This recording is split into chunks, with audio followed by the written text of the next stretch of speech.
मसीह यीशु के जिंदा पाक और जलाली नाम में आप सब बहनों और भाइयों को बहुत बहुत सलाम। खुदावंद भला है, उसकी शफकत अब्दी है और उसकी वफादारी पुश्त दर पुश्त रहती है।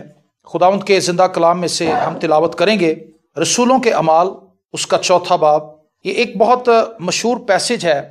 इसका बैकग्राउंड थोड़ा सा आपको बताता चलूं कि एक शख्स है जो खूबसूरत दरवाजे पर, हैकल का एक खूबसूरत दरवाजा, वहां पर बैठकर भीख मांगता था।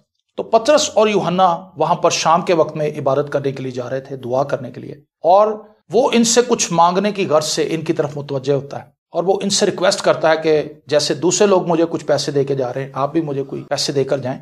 तो पतरस ने उससे कहा कि सोना और चांदी हमारे पास नहीं, यीशु मसीह के नाम से उठ और चल फिर। तो इस पैसेज का जो अभी हम पढ़ने वाले, इसका बैकग्राउंड ये है कि जब उन्होंने यीशु के नाम से उसको शिफा दी, वो शख्स भला चंगा हो गया। फिर उसके बाद फकी फरीसियों ने, शरा के आलमों ने पतरस और यूहन्ना को पकड़ लिया और उनको मारा पीटा, उनको डराया धमकाया कि यीशु का नाम लेकर तुमने मुनादी नहीं करनी। और उसकी 29वीं आयत से हम पढ़ेंगे। इसकी 3 आयत खुदा के कलाम में लिखा है, अब ए खुदावंद उनकी धमकियों को देख और अपने बंदों को यह तौफीक दे कि वो तेरा कलाम दिलेरी के साथ सुनाए, और तू अपना हाथ शिफा देने को बढ़ा और तेरे पाक खादिम यीशु के नाम से मौजे और अजीब काम ज़हूर में आए। और जब वो दुआ कर चुके तो जिस मकान में जमा थे वो हिल गया और वो सब रूहुल कुद्स से भर गए और खुदा का कलाम दिलेरी से सुनाते रहे। आमीन। मेरे जीजो, एक गीत बड़ा मशहूर हम गाते हैं, बने रहो तुम यीशु में बने रहो। उसमें एक बड़ा खूबसूरत स्टैंजा है, जैसे मछली बिन पानी के जिंदा न रहती है, वैसे ही विश्वासी मन यीशु बिन मुर्दा है। वो शख्स जो खुदावंद यीशु मसीह के बगैर है वो मुर्दा है, और जो यीशु को जानता है वो जिंदा है, क्योंकि जिंदगी देने वाला कौन है? मेरा और आपका यीशु है।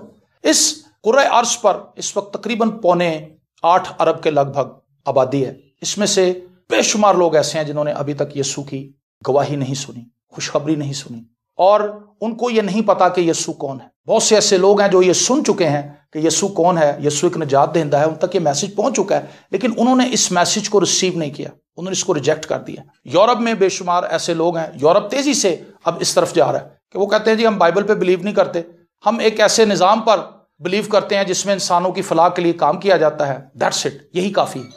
लेकिन सवाल ये है कि एक शख्स जो गुनाहगार है, क्या उसके पास अपने गुनाह को धोने का कोई हल है कि नहीं है?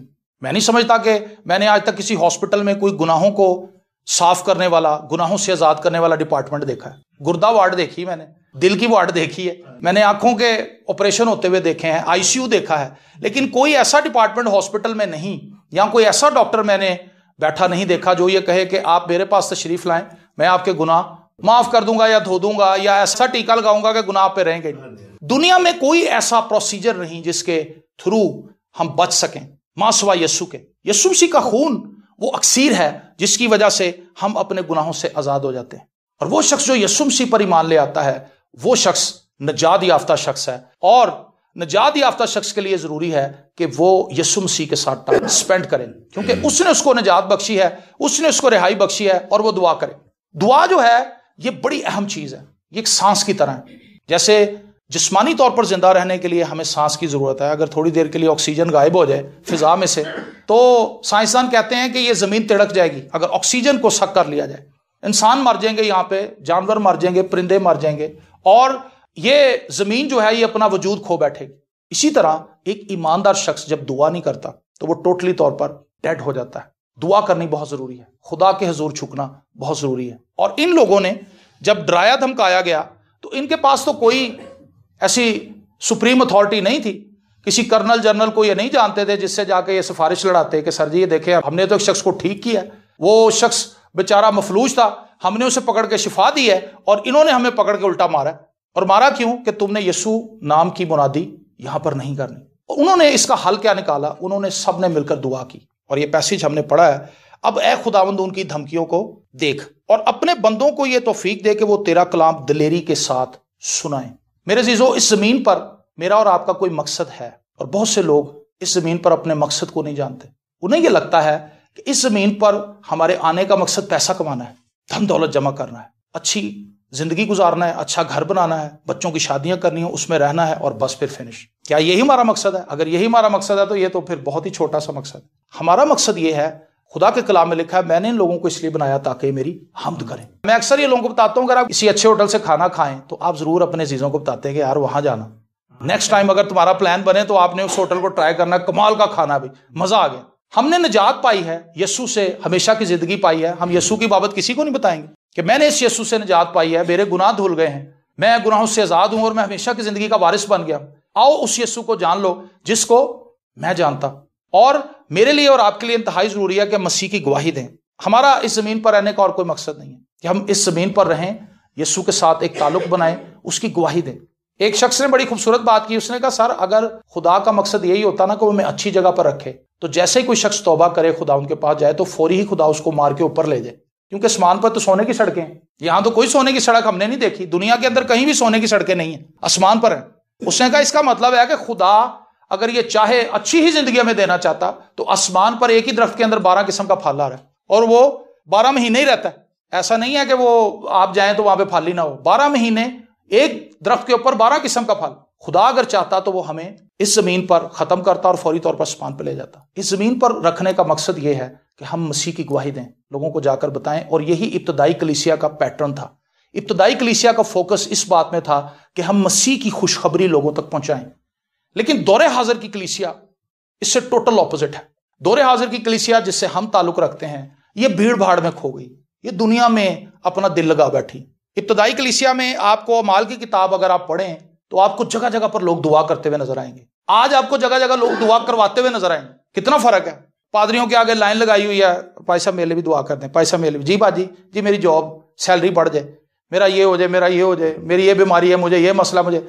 आज की कलीसिया दुआ करवा रही है, ये लोग दुआ कर रहे थे।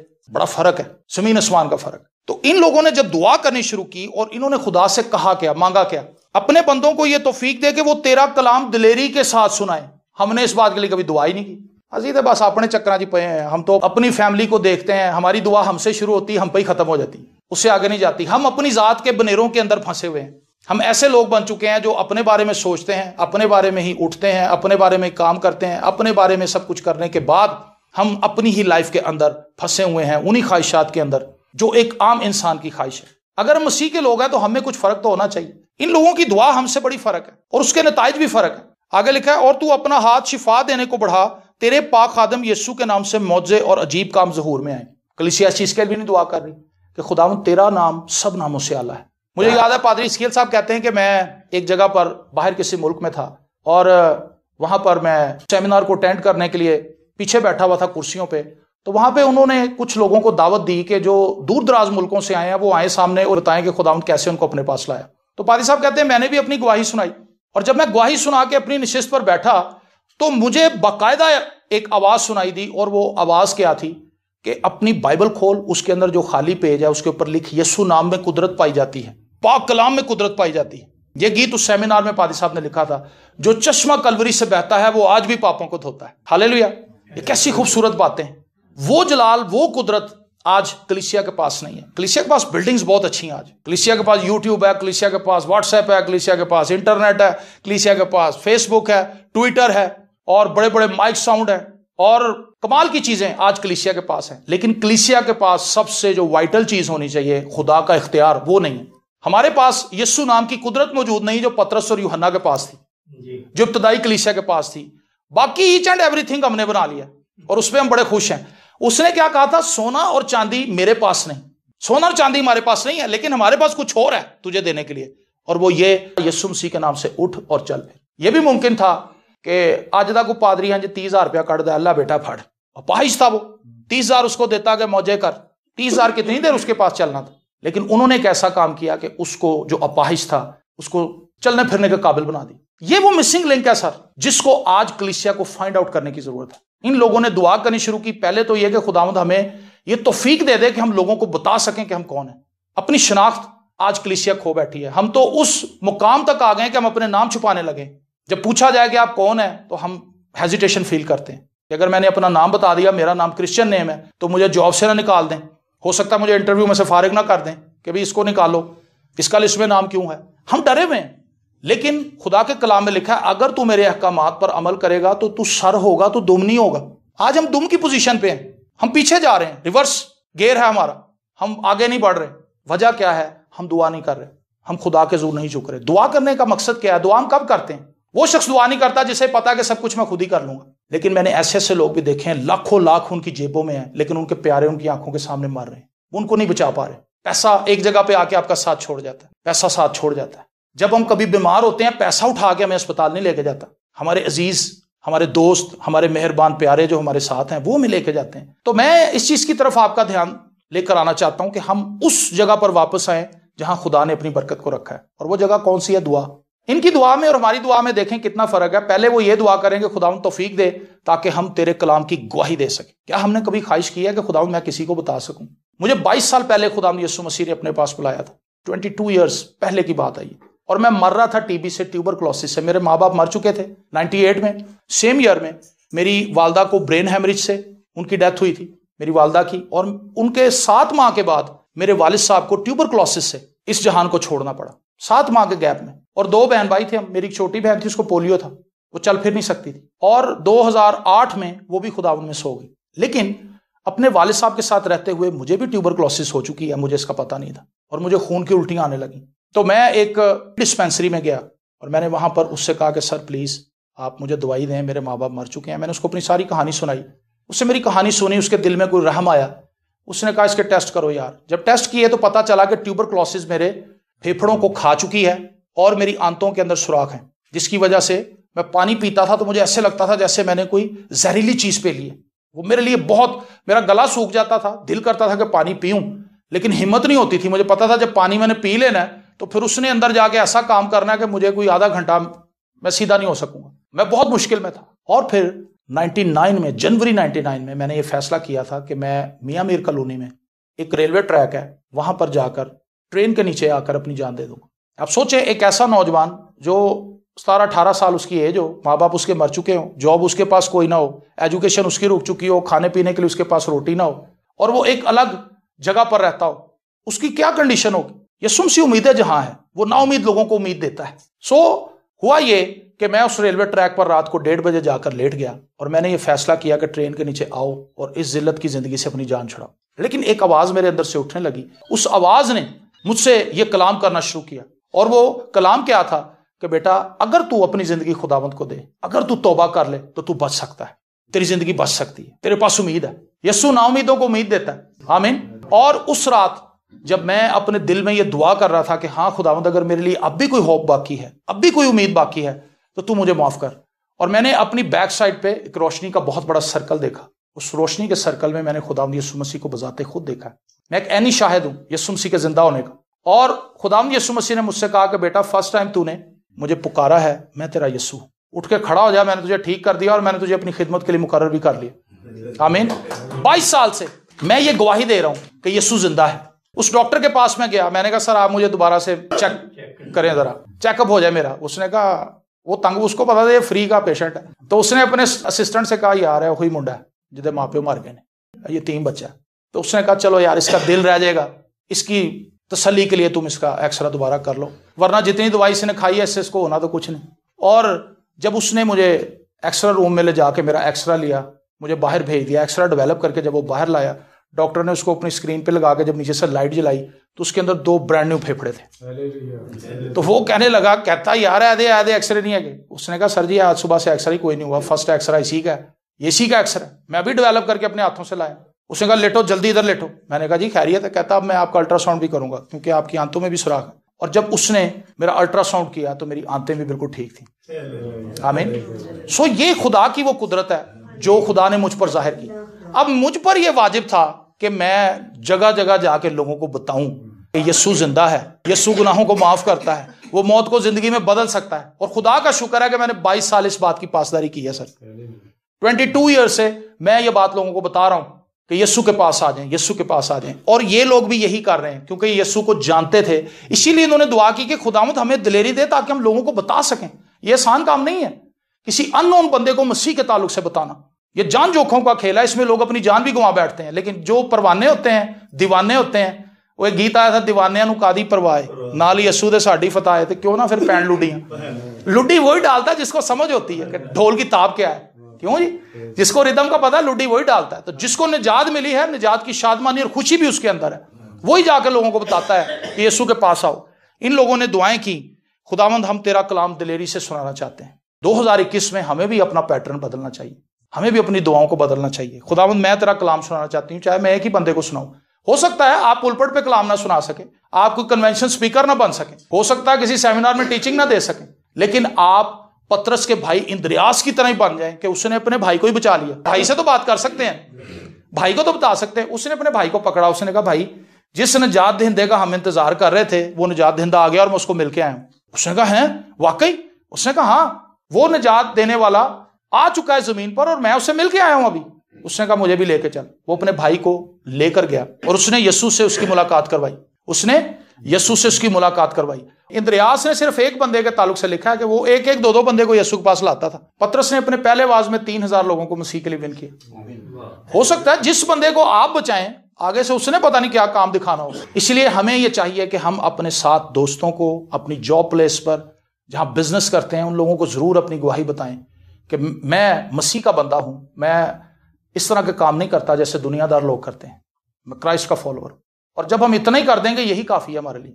और आगे लिखा है और तू अपना हाथ शिफा देने को बढ़ा और तेरे पाक खादम यीशु के नाम से मौजे और अजीब काम ज़हूर में आए। दूसरी दुआ हमने ये करनी है कि खुदावंद अपना हाथ बढ़ा, मौजे कर। जब खुदा मौजे करेगा, आपने देखा होगा यहाँ पर इश्तिहार लगे होते हैं, बड़े बड़े यूरोप में, अमेरिका में पास्टर्स इश्तिहार लगाते हैं, आए शिफा पा ले। ये शिफा मिलती ही नहीं, उल्टा हदिया इकट्ठा हो जाता बड़ा है, हदिये का ढेर लग जाता है, बोरियां भर जाती, चलो जी वो गड्डी से बैठे थे निकले, शिफा कोई नहीं हुई। भाई साहब कहते हैं आओ अखा बंद करो, सारे सब आंखें बंद कर लें, खुदा की जरूरी चाहिए, और निकल जाता। और जब लोग आंखें खोलते हैं उत्थे पादरी होंगे ही। रीजन क्या है? शिफा का बोर्ड तो लगाया हुआ, लेकिन शिफा ऐसे थोड़ा मिल जाती, इश्तिहार छपवाने से थोड़ा शिफा मिलती है। शिफा मिलती है खुदावंद के हजूर झुकने से, खुदावंद के हजूर घुटने टिकाने से। और जब हम खुदावंद के हजूर झुक जाते हैं फिर खुदा की कुदरत आती है। गीले तो उसी वक्त होंगे जब शावर के नीचे आएंगे। शावर हम चला के साइड पे खड़े हो जाएं तो नहा तो नहीं सकते, नहाएंगे तो तब जब शावर के नीचे खड़े होंगे। जब हम खुदा के हाथों के नीचे आएंगे तभी तो खुदा अपनी कुदरत हमें भरेगा, तभी तो खुदा अपना जलाल हमें रखेगा, तभी तो खुदा अपने जलाली काम हमारे वसीले से जाहिर करेगा। और आगे लिखा है जब वो दुआ कर चुके, देखें आगे, जब वो दुआ कर चुके तो जिस मकान में जमा थे वो हिल गया और वो सब रूहुल कुद्स से भर गए और खुदा का कलाम दिलेरी से सुनाते रहे। आमीन। जब वो दुआ कर चुके तो जिस मकान में जमा थे वो हिल गया और वो सब रूहुल कुद्स से भर गए और खुदा का कलाम दिलेरी से सुनाते रहे। मेरे जीजो, दुआ के बगैर हम कुछ भी नहीं कर सकते। अगर हम एक कामयाब इज़्दिवाजी जिंदगी गुजारना चाहते हैं तो ये दुआ के बगैर मुमकिन है। दुआ वही शख्स करता है जो अपने आप को कमजोर समझता है और वो कहता है कि मुझसे जोरावर कोई हस्ती है जो ये काम कर सकती है। वो अपने आप को झुकाता है, खाकसार, हलीम और फरोतन बनाता है और वो खुदा से कहता है खुदावंद ये मैं नहीं कर सकता, तू कर सकता है। क्या कोई ऐसा काम है जो खुदा से ना हो सके? खुदा से सब कुछ हो सकता है। खुदा ने अब्राहम से कहा था तू 100 साल का है, लेकिन मेरे लिए कुछ मुश्किल नहीं। खुदा ने 100 साल के शख्स से औलाद पैदा करवाई। सारा बहुत ज्यादा एज की थी, नामुमकिन काम खुदा ने मुमकिन बना दिया। समंदर 2 टुकड़े। खुदा कुछ भी अपने लोगों के लिए कर सकता है, लेकिन उन लोगों के लिए जो उससे कहते हैं, जो सिफारिशें लड़वाते हैं, वो बेचारे रुके लेके फिरते रहते हैं, कभी उस दफ्तर कभी उस दफ्तर, और एंड दे नौकरी फिर भी नहीं मिलती। लेकिन एक बंदा अपना कमरा बंद करता है, घुटने टेकता है, वो आंसू बहाता है, कहता खुदावंद मेहरबानी कर, मेरी तो कोई सिफारिश नहीं, तेरे से बड़ा कौन है, मेरे लिए दरवाजे खोल दे। और जब वो दफ्तर में एंटर होता है कहते आ जाओ सर जी ताड़ा ना टॉप ते ही जे। हालेलुया। दुआ काम करती है, क्योंकि जब हम दुआ करते हैं हम खुदा को अपने सर्कमस्टेंसेस के अंदर दावत दे देते हैं, हम खुदा को हालात में मंजर आम पर ले आते हैं, हम खुद पीछे हो जाते हैं, खुदा को आगे कर देते हैं। कोई हमारे साथ जरा पावरफुल बंदा होना, कहना करो सर जी गल जरा, उसको आगे कर दे, खुद पीछे हो जाते हैं, क्योंकि हमें पता होता है कि भाई हमारी तो कोई अथॉरिटी नहीं है, हमारी कोई वर्थ नहीं है, ये बंदा हमारे साथ आया ये बात करेगा। इसी तरह से जब हमारी लाइफ के अंदर हालात हमारे हाथों से निकलना शुरू हो जाते हैं, सिरकना शुरू हो जाते हैं, तो हमें चाहिए कि हम अपनी जिंदगी के हर एक एरिया को खुदा के हाथ में दे दें। Praise the Lord. दुआ क्या करती है? वो खुदा को मंजर आम पर ले आती है। ठीक है सर जी, दुआ क्या करती है? वो खुदा को मंजर आम पर ले आती है। तो एक कामयाब इज़्दिवाजी जिंदगी गुजारने के लिए दोनों मियाँ बीवी को खुदा के हज़ूर झुकना चाहिए।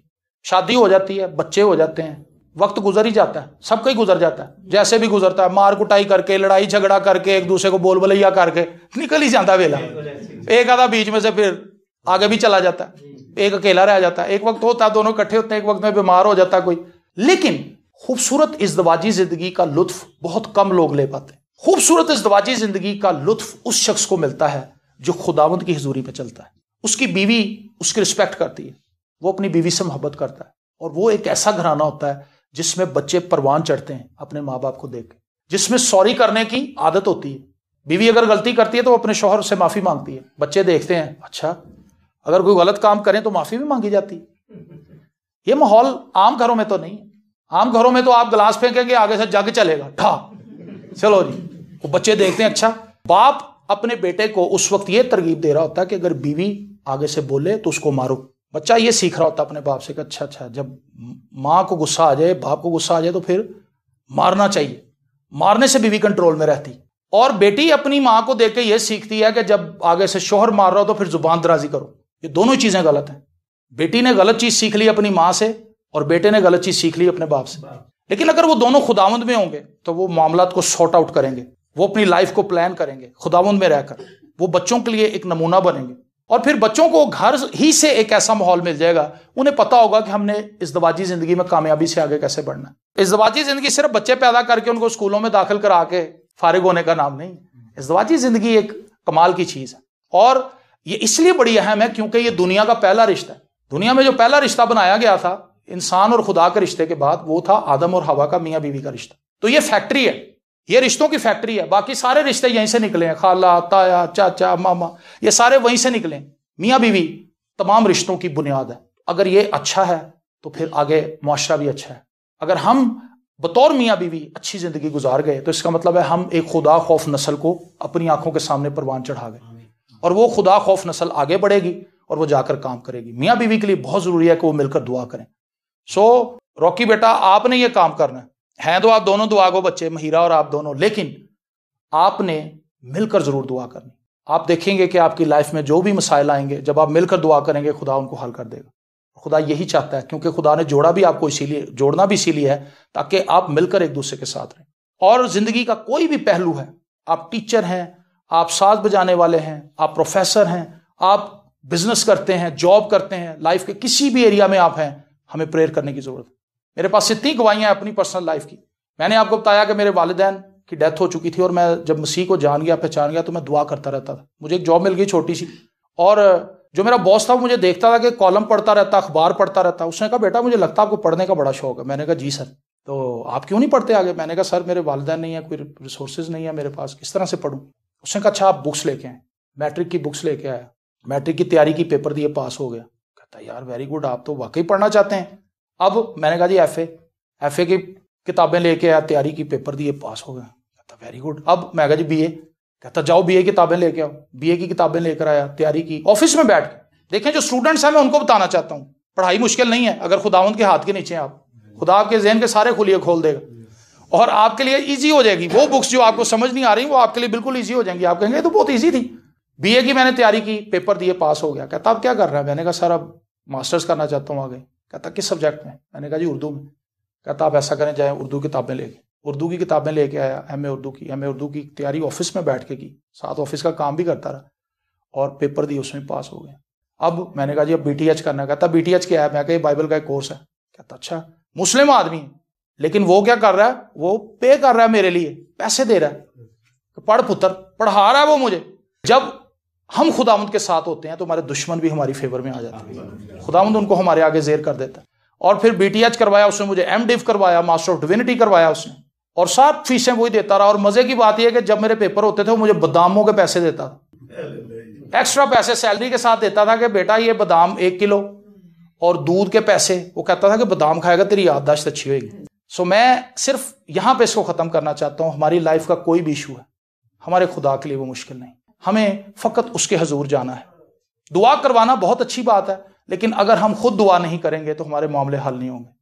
हमारे बहुत से बहन भाई ऐसे हैं, वो इबादत में आते हैं, कलाम सुनते हैं, जाके बीवी को बताते हैं आज बहुत अच्छा कलाम था।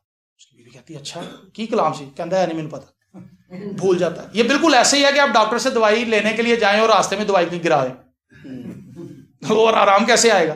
बेशुमार लोग जब चर्च से बाहर निकलते हैं वो एम्प्टी होते हैं, माइंड उनका खाली होता है क्योंकि उन्हें पता ही नहीं होता कि हमने क्या सुना है। जब हमने सुना ही कुछ नहीं, जब हमें समझ ही कुछ नहीं आया, जब हमने उसको अपने दिमाग में बिठाया ही नहीं, तो फिर हम कैसे बरकत की तवक्को कर सकते हैं? बरकत उन लोगों के लिए है जो मुस्तकिल खुदा के हाथ के नीचे रहते हैं। खुदा के कभी हाथ के नीचे फरोतनी से रहो, वो तुम्हें वक्त पर सरबुलंद करेगा। सो मेरी दुआ है कि रॉकी एक ऐसा जबरदस्त शौहर साबित हो और इसकी जो मिसेज है वो एक ज़बरदस्त बीवी साबित हो। मैं खुदा का खादम होते हुए अपने भाइयों के साथ मिलकर से दुआ खैर देता हूँ और मैं ये ईमान रखता हूँ कि ये जोड़ा एक ऐसा जोड़ा होगा जो अपनी लोकेलिटी के अंदर लोगों को इंकरेज करेगा कि मसीह के साथ कैसे चलना है। इनकी लाइफ को देखकर इंडिविजुअल और मिलकर जब ये जिंदगी गुजारेंगे तो लोग उससे इंस्पायर होंगे। लोग कहेंगे भी अगर कोई मसीही जोड़ा देखा है तो ये रॉकी है। क्यों जी? हालेलुया। आइए हम सब अपने सरों को झुकाएं और जोरदार तालियां भी बजाएं लें खुदा के जलाल के और हम दुआ मांगें।